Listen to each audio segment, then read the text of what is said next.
Boss, how much is your hat? 80, 85.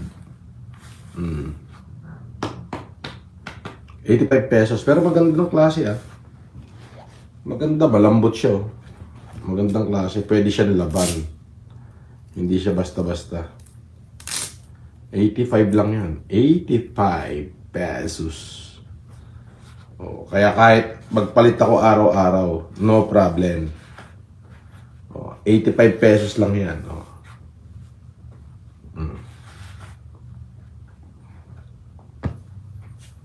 Kahit isang suot, tapon, walang problema. Kasi mura lang, 85 pesos. Pero ako naman nagsusuot, kaya walang hindi halatang 85.